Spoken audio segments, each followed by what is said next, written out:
Oh, Jeremy. How much pain and suffering you could have prevented. Emily? What are you doing? Detective, how is your investigation going? Well, I still have no clue where Jeremy is, but I think I know why he's hiding. This place is full of lunatics planning to perform some kind of ritual tonight. Well, that sounds ridiculous. Or rather would have just a day ago. It gets worse. I have reason to believe they killed anyone who didn't want to go along with the plan. Detective, have you encountered any monsters tonight? I just told you, I think they killed people. Beauregard, the author, Perosi, the singer, Mr. Waits, the clerk, Mr. Chance, the gardener, they're all missing. No, I mean, have you fired your gun tonight? Of course not. They wouldn't just kill outsiders like that. It would bring too much attention. But you should keep your eyes open. So you haven't seen anything strange? Been anywhere else? What are you trying to tell me, Emily? Are you in some kind of danger?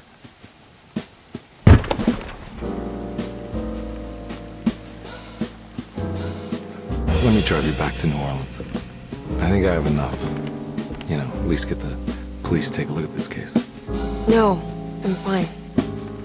Thank you, Detective.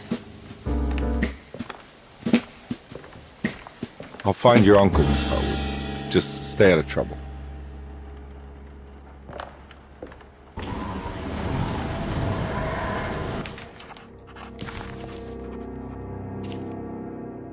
He must first acknowledge psychological trauma in order to proceed. The lying must stop, so we can break through the barriers of self-deceit. Finally, temper manic behavior. Medicine has failed me. Nothing can be done to dispel the hardwood curse. Only the sacrificial dagger may release the despair from Jacob's eye. Yet, doing so would be the doom of Derceto. Let this curse of mine be a weapon for once. I accept your demands. Oh, crawling chaos.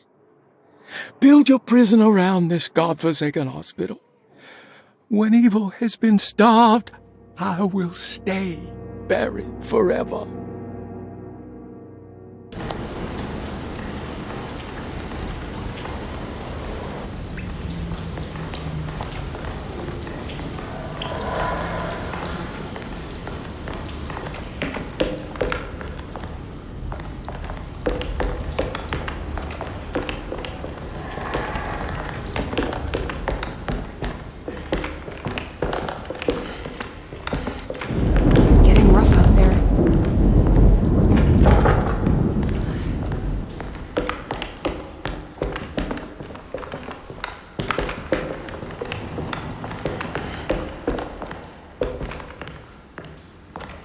I need the key. If we can just get rid of Jeremy, everything will go back to normal. That reminds me. I saw Miss Emily earlier. You remember her? You know she's Jeremy's niece. She's looking for him. That's right. She's helping us, in her own way. As long as she don't stand in the way of the mother of 1,000 young. I don't think she knows or cares about that. She just here for Jeremy. I've been more worried about that Detective Carmen fella. He been snooping around asking all kinds of questions. God, it hurts. I wish you would stop doing that. Gives me the heebie-jeebies.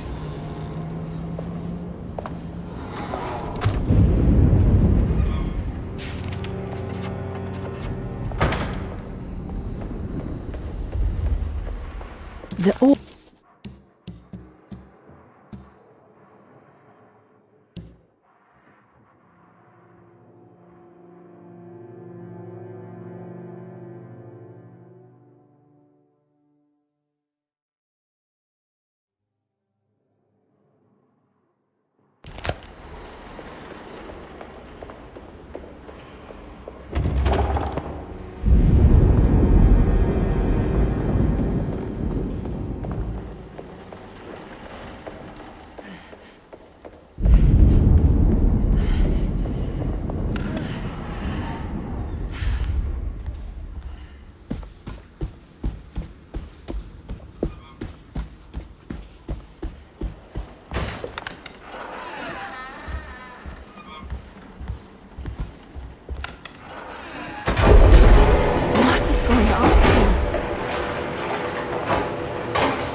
We must have faith that Jeremy's pact with the Dark Man is a bluff. If we are lucky, our visitors will find him and prove it's all nonsense before night falls. What is true is our attempt to call on her. Too many things have happened for this evening to be in vain.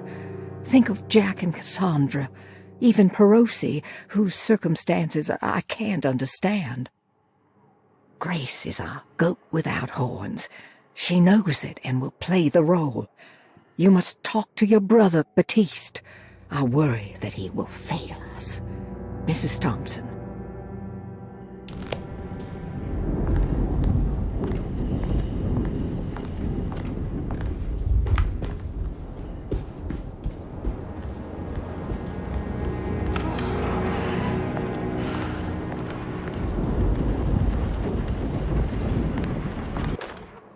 Lunacy and the Astarte Artist Colony, a monograph by Yael Klein. In early 1909, the old Derceto plantation outside of New Orleans was turned into an artist's colony. 3 famous European artists rented the house and the surrounding land from the owner, the Ledoux family. The colony was chiefly run by Sebastian Cortez, who was playfully dubbed the captain by his collaborators, William Arges and Heinrich Kassel. The colony existed for 6 years, until one day all 12 members disappeared without a trace. It is widely believed that their disappearance is connected to the disastrous hurricane that passed through on September 29, 1915, but nothing truly supports this claim.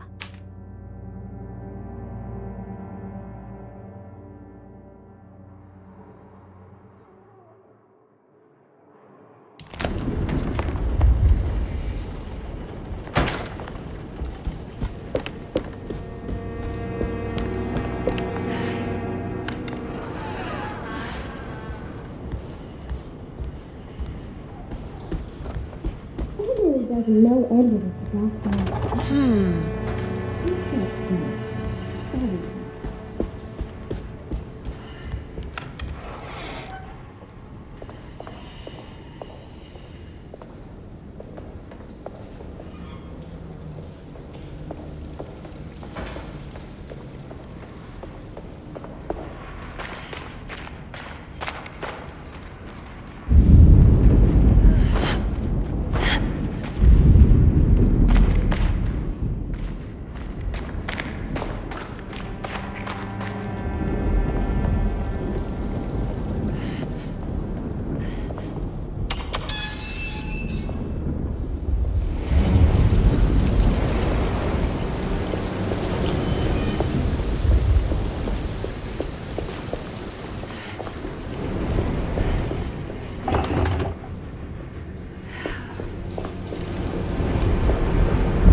Mr. Waits must have had a spare key to Dr. Gray's office, but where?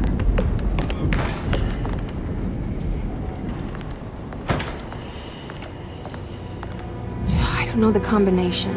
Wait, maybe I do.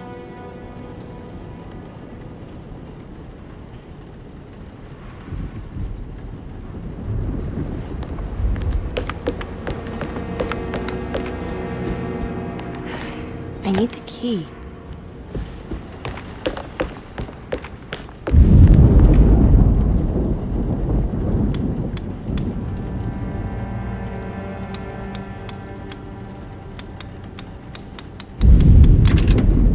It worked.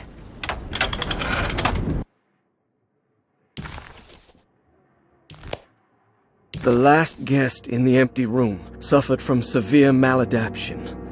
I must write this down, because if I understand the condition sufficiently, it could make me deny this fact at a later date, and there is reason for me to think I may come to suffer the consequences from this dysfunction, as some who came in contact with the guest seemed to adopt a new worldview in which everything was predetermined but broken. Upon accepting this worldview, some memories became unmanageable and later rejected. I do not know what this means. I cannot even remember the fate of the guest. I think they were simply misplaced one day and forgotten. Just like all documents pertaining to this guest, they have all been destroyed, or they never existed in the first place. Who wrote this? There has never been a guest in the empty room.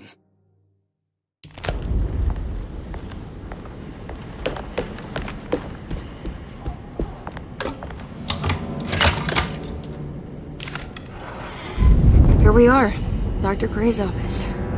Now let's see if we can find some answers.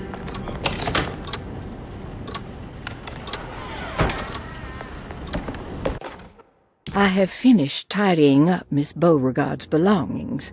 I will leave it to you to contact her agent and have them collect her things. I found one of Grace's drawings she might want back, along with this key in her room, which I believe you've been looking for. Mrs. Thompson.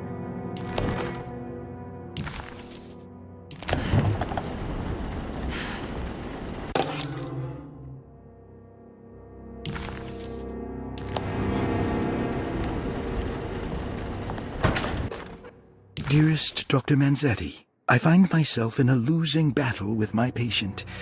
As I've disclosed in my previous letter, his delusions have him completely captured. It's bad enough that he is torturing himself with paranoia, but his madness turns out to be quite persuasive to others, effectively laying the ground for mass delusion. I am writing to you in hope that you can give me some guidance. Beyond my ambition to avoid devastating surgery on my patient, I have grown worried about my own defenses. The words of my patient are deranged, yet they often resonate with something primitive within me. I have tried photographing his brain with X-rays.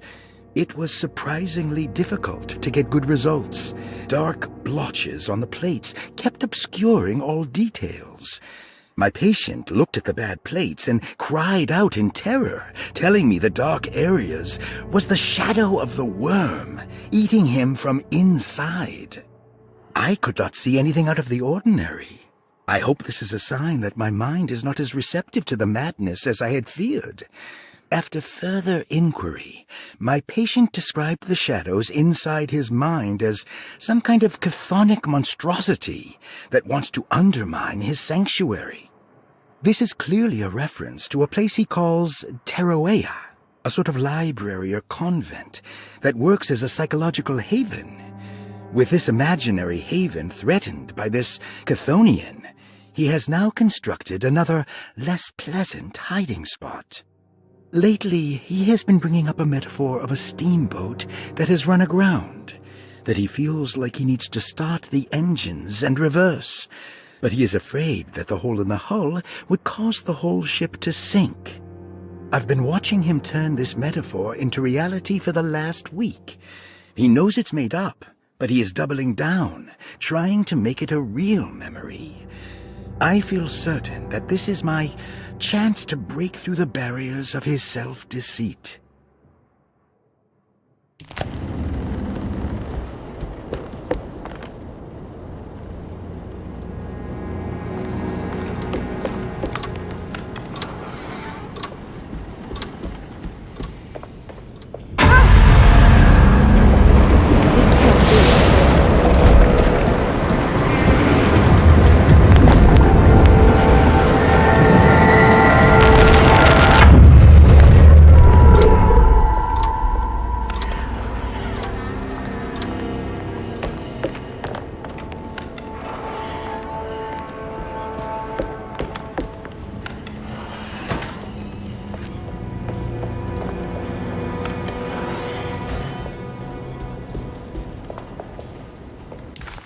Emily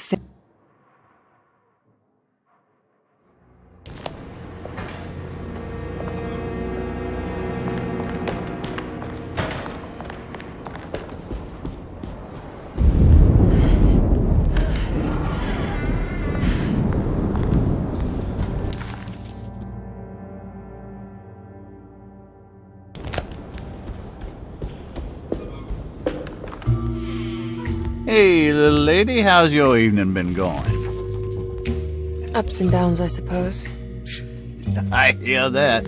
We all live in the life of an elevator operator. Are you alright, sweetie?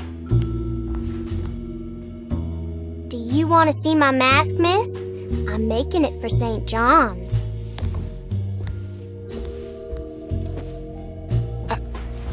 How did you... Is that supposed to be my... Ow! You should learn your place, little girl. Why are you acting this way? What did I ever do to you?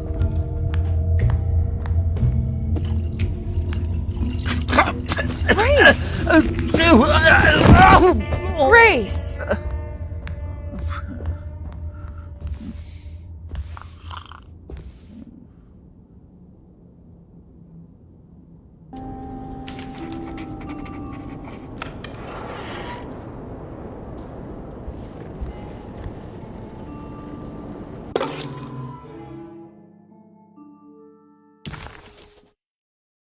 I'll just borrow these.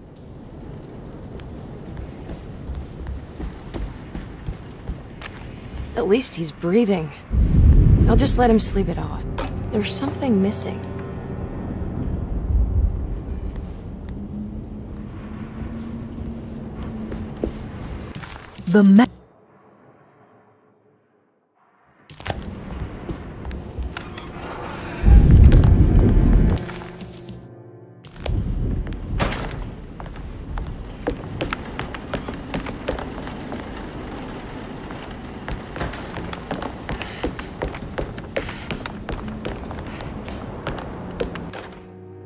Jeremy knew that the only one who could help him now was the guest in room number 3. The room seemed to have been empty for so long. But that wasn't allowed to be true. The story needed to be different. To include something from the outside, he would bring the guest back to room 3 and show them what was in that safe. 913. But those were not the right numbers. That was the combination for the safe in the clerk's office.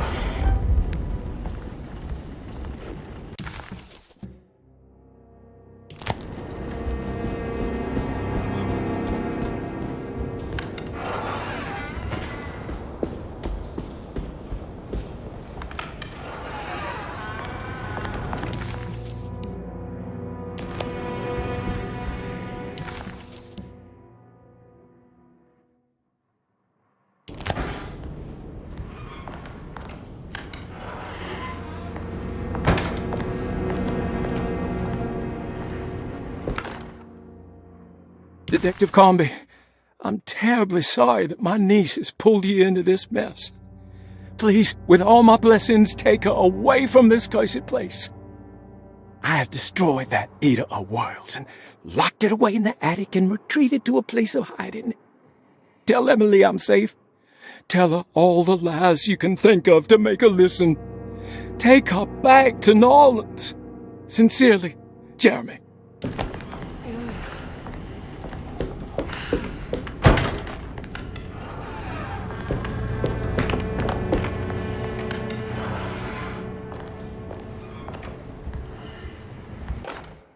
Brother, I need you to trust me.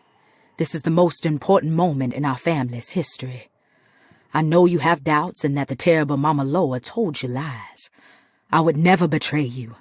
I promise. Lottie.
Sometimes I think this place makes me worse. That Derceto might be my grave. A coffin made of ostentatious architecture. A Taj Mahal for the drunken depressed. There's something about Derceto. Something about Dr. Gray. Like we all pretend that we're here to get better, when in fact we are here to be forgotten.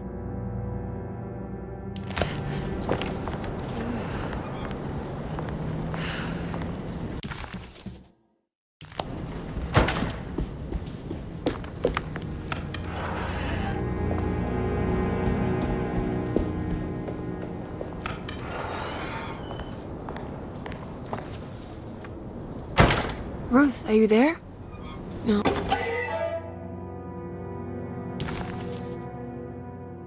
Of course not.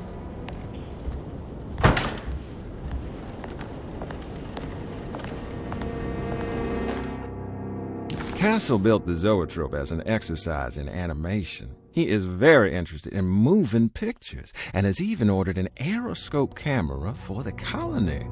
I'm looking forward to seeing what kind of phantasmagoria he will produce. For now, his zoetrope entertains me greatly. It's not the little man passing his head, while quite humorous. It's the spell of that flickering light as it rotates. I swear it takes me back to my childhood in a most profound way.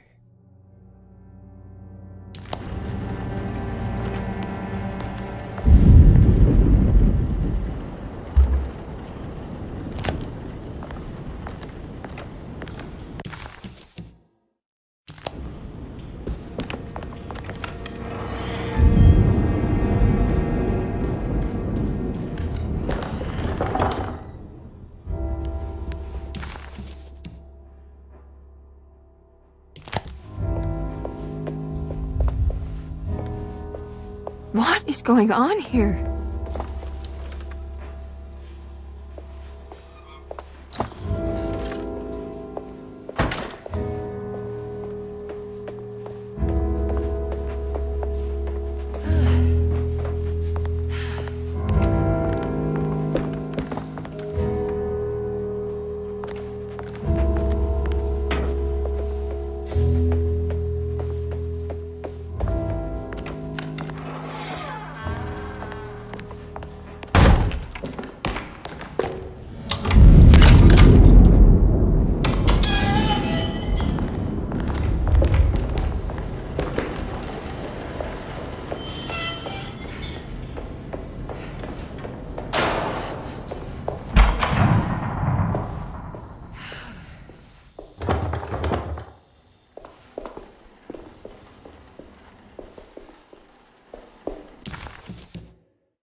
I need the key.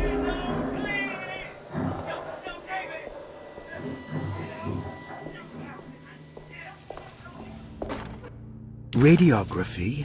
Patient Jeremy Hartwood. Date June 14, 1930. Plates. Jeremy's skull proved difficult to capture properly. Partial radiographs worked best.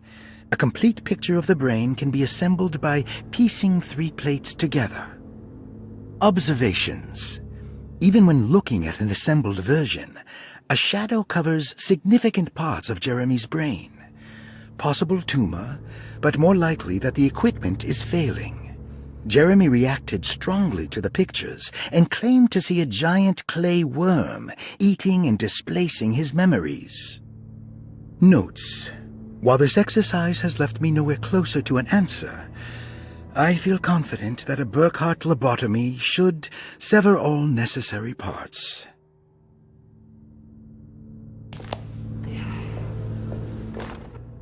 Hypothetical psychosurgery based on the ideas by Burkhardt and the St. Petersburg research could end up saving Jeremy's mind. Severing the connections around the frontal lobe would certainly solve most mental afflictions. The procedure would be brutal in performance, as well as in efficiency. An ice pick pushed through the edge of the eye and into the skull would untether the nerves like Alexander cutting the Gordian knot. As this would likely leave Jeremy in a very different condition, all other paths should first be explored. The medical instrument I would need for this lobotomy is missing, and I should have Waits order a new one.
What's this?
Oh, that's better.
Da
I guess I never got a chance to look around this place.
This feels familiar somehow.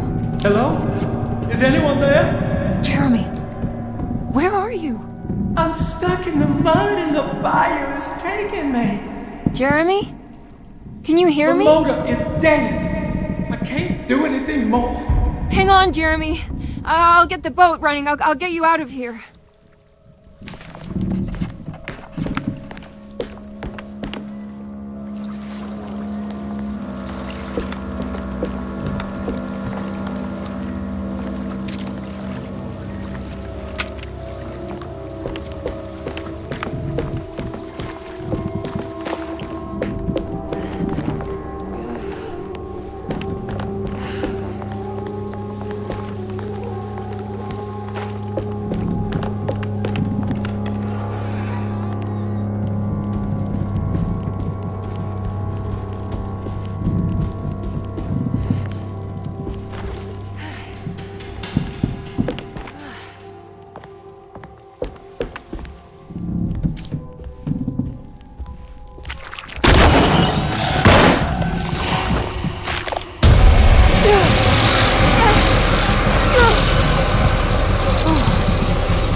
The boat is run aground, crashed right into the bayou.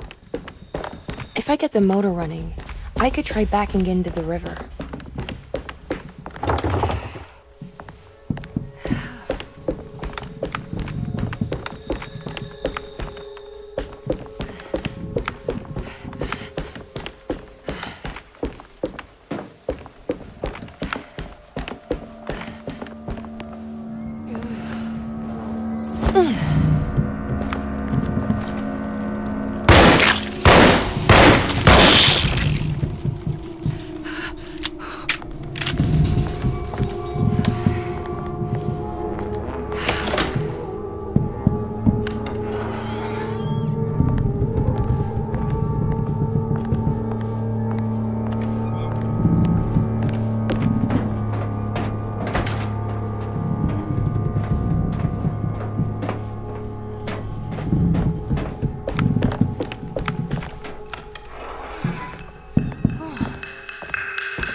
The winch seems to be powered by electricity. Maybe I can find a way to turn it on.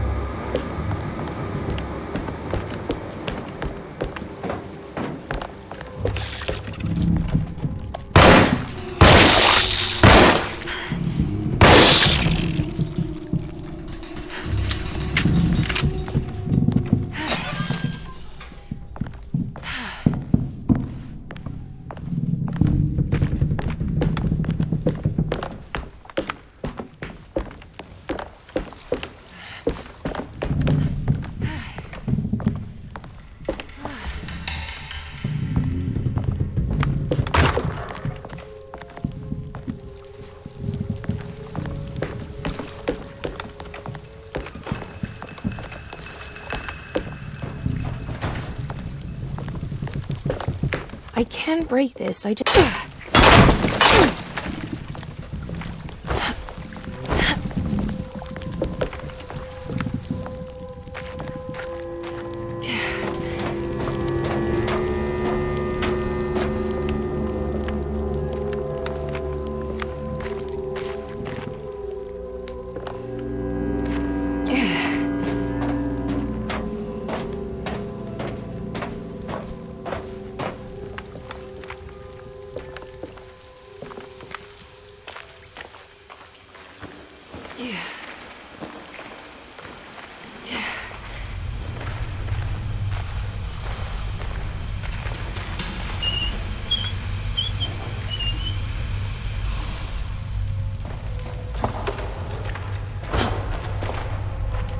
I think it just needs fuel to run.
I'll try.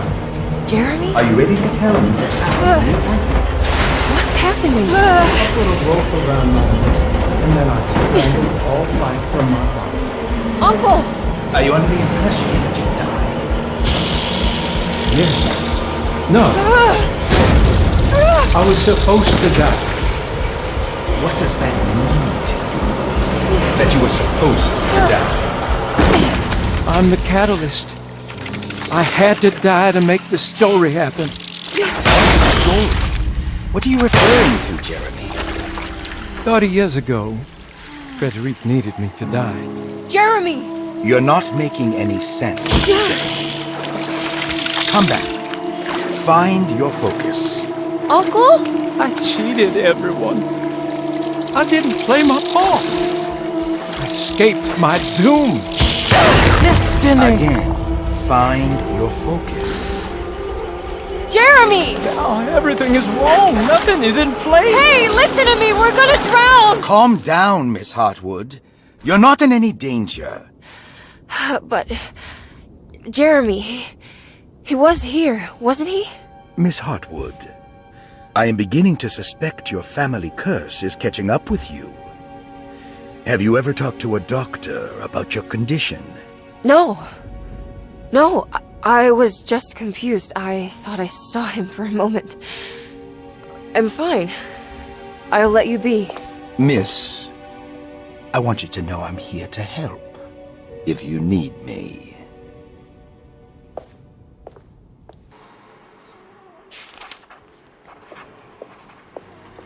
A ghost lived.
I can't leave yet. I need to get Jeremy out of here.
I guess I never got a chance to look around this place.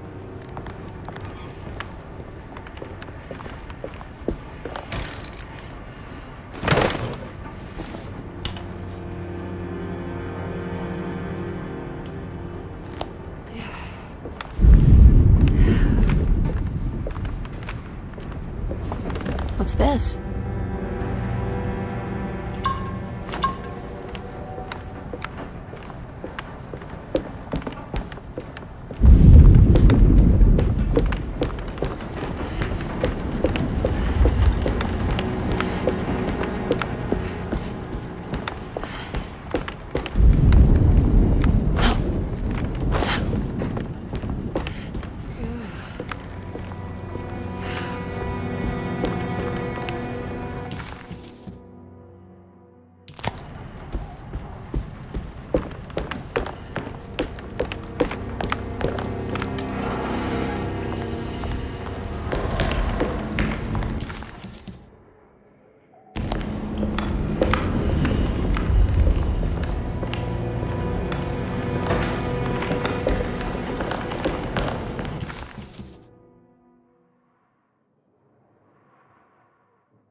This is my room.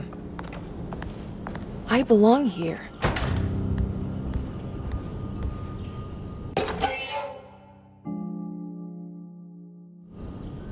I recognize this view.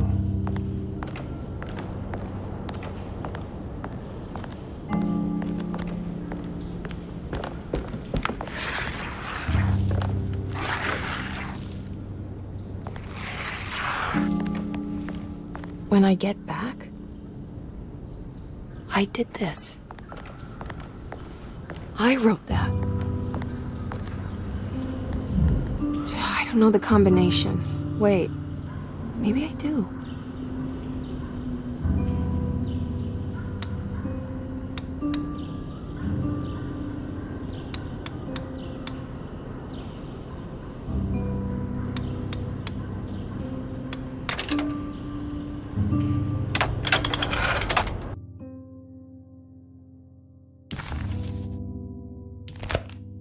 Darling, I finally found that photograph from my time in France during the war. I don't expect this to be your fiancé, but it did make me think of him. What an incredible man he must have been. You were lucky in a way. He could have been a nobody and died falling into the Mississippi. Instead, he volunteered to travel across the world to fight for people in despair, dying with honor like Achilles at Troy. I am jealous of you. Or maybe him. It's all incredibly romantic. That's what I wanted to say. Please feel free to use my camera if you want to. It might cheer you up. It might bring him closer to you. Even if just in memory. Ruth. How long have I been here?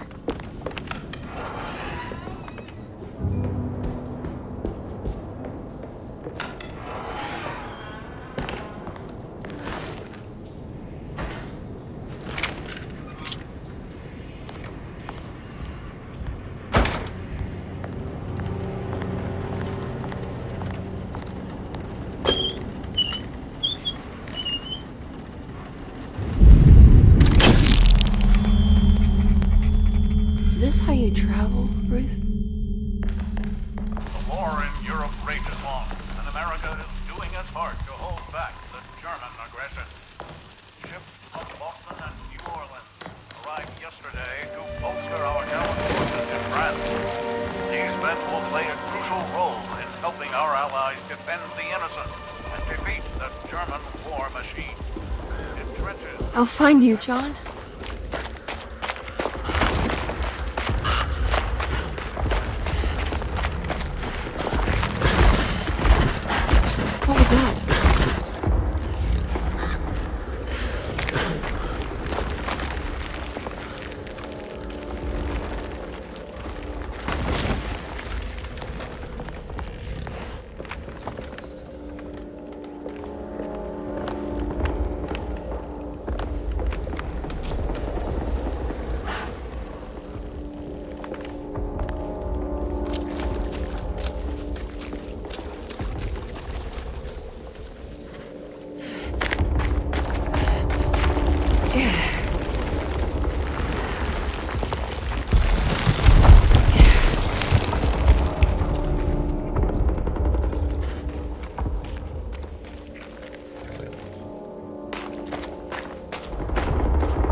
John.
Oh God, I thought I was done with you.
I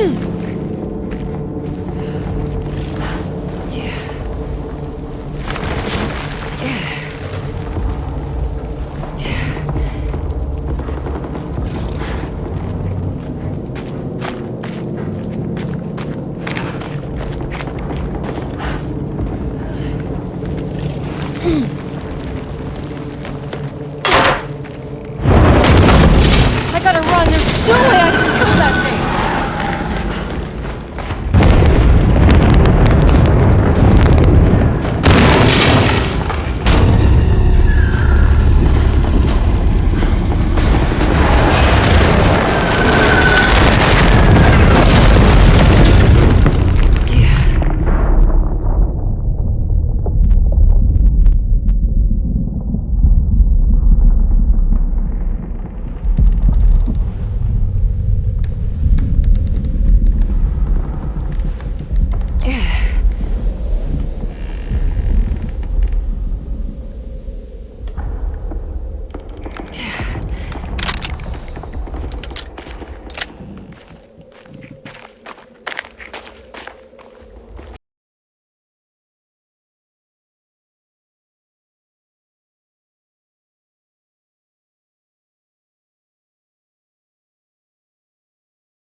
Where is this? Where am I?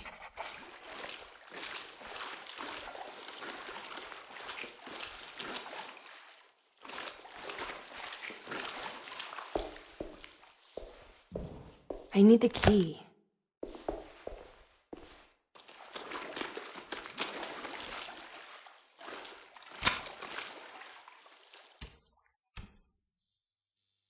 Oh, come on.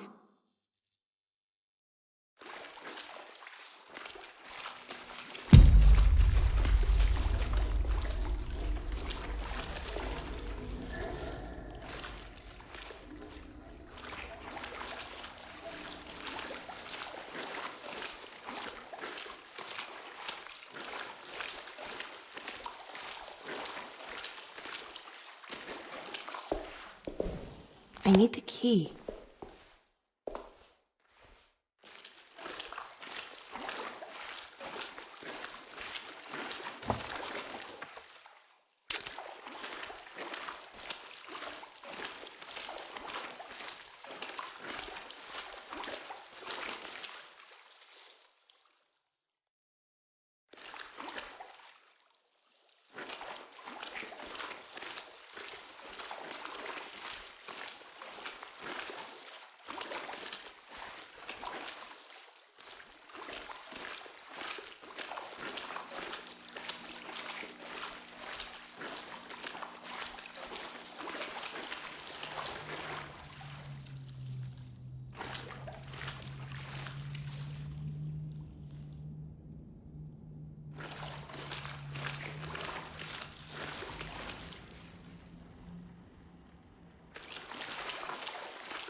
That's better.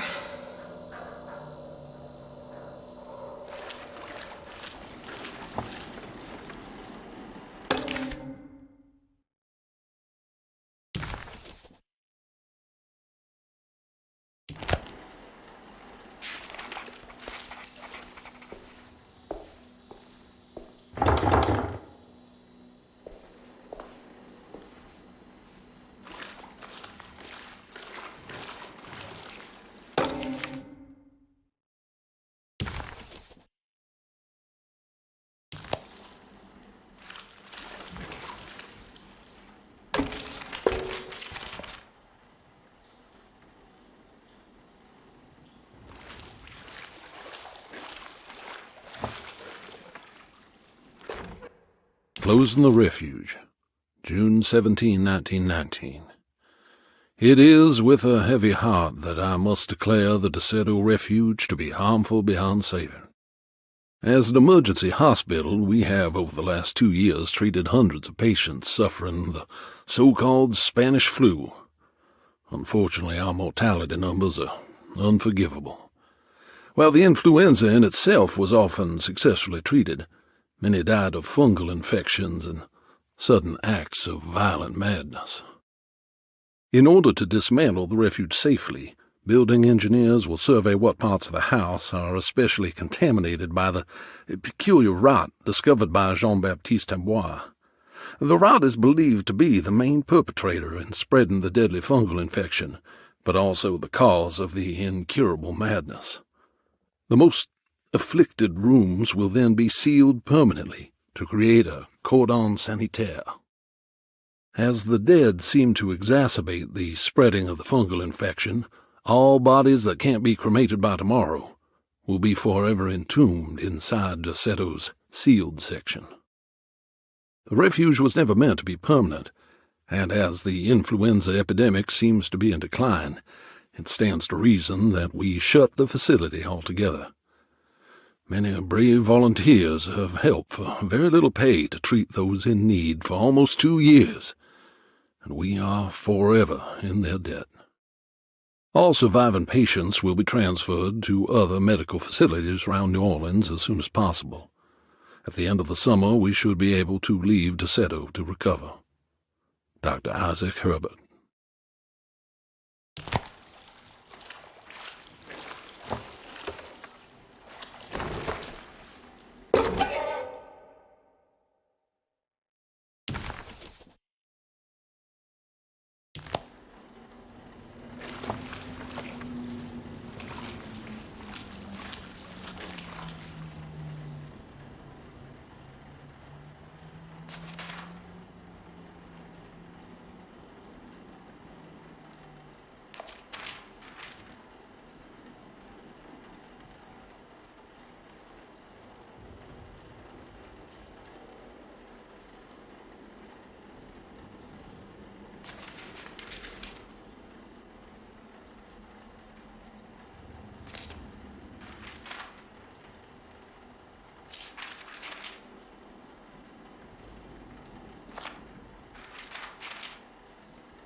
What's that?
John.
I can't leave yet.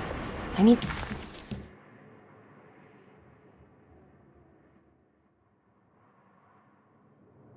Get Jeremy out of here.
Miss Hartwood, lock the door, will you? I'd rather not run into dear Dr. Gray if I can help it. This feels strange. So very strange.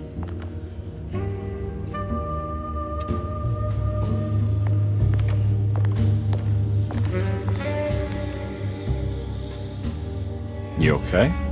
This place? It's like something from my childhood. It's just a private study of a very peculiar man.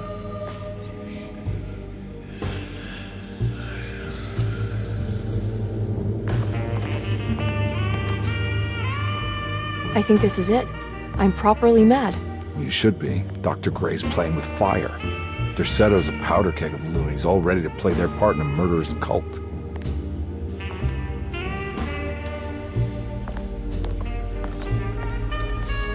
I'm trying to say I've lost my mind, Detective. The Hartwood curse has caught up with me. I'm sure you're exaggerating. Try to focus on whatever you've been doing. Right. Breaking the Dark Man's contract. Does it even matter anymore?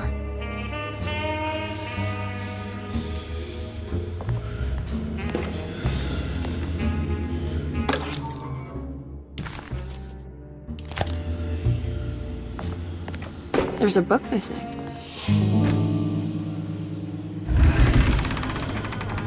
A secret door. Looks like it. Careful.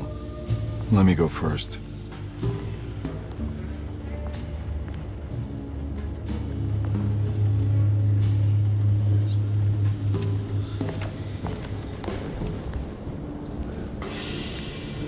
Now we're talking.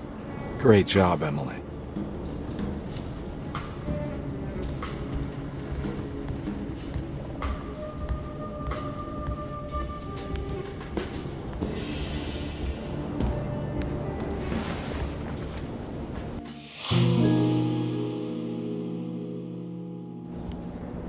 can't believe I didn't see that before.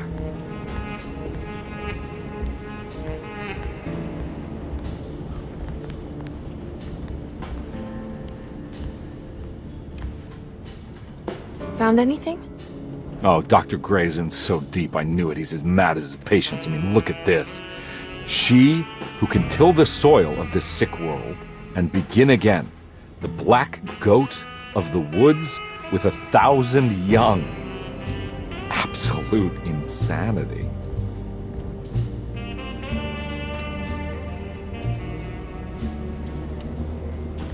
I have the strangest sensation that this is somehow Jeremy's room. What? No. This is Dr. Gray's private quarters.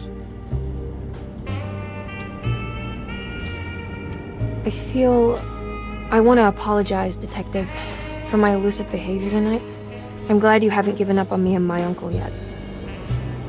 You got nothing to apologize for. In fact, you've been out of my hair for most of the evening, you're self-reliant, and you've been helping with your own particular brand of investigation. As far as I'm concerned, you're an exemplary client. Thank you, Edward. Mr. Carnby.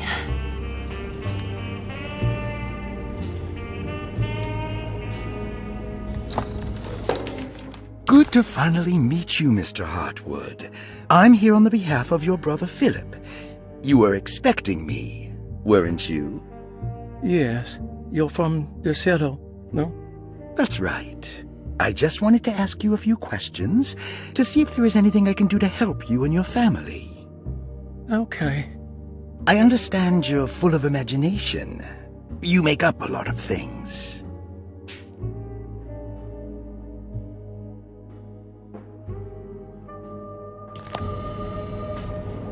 This has something to do with the numbers for the talisman. The Snake Dagger, a monograph by Yael Klein.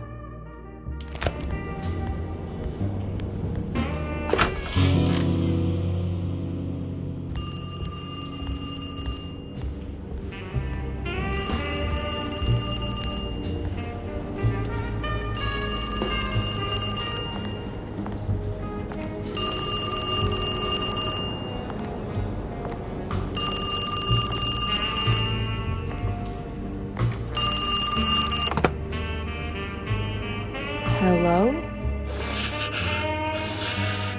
Who's there? Jeremy? Jeremy is with the Dark Man.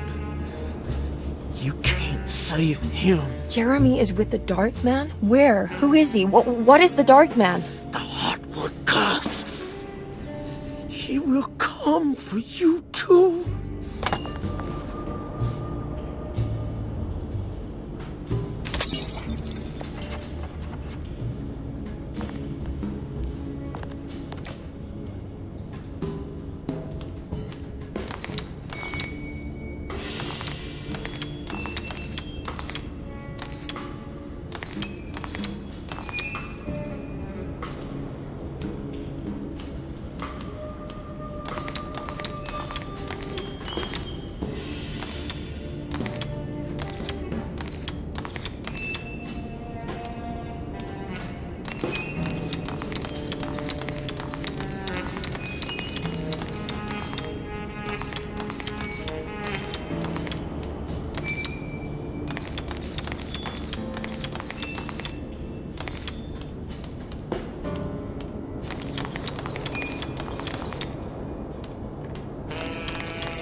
You heard the telephone ring, right? No, the telephone's cut off.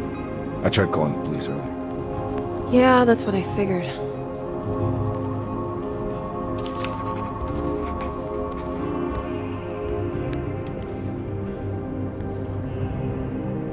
Hey, Mr. Carnby?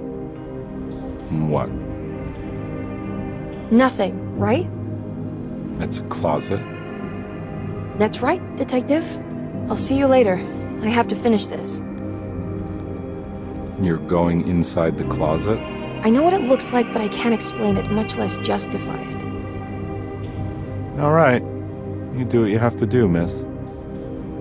Goodbye, Detective.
talk about this. It's too late for that. It's too late.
to be in the middle of your existence, Jeremy, then at least set everything in order.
understand. Why are you here?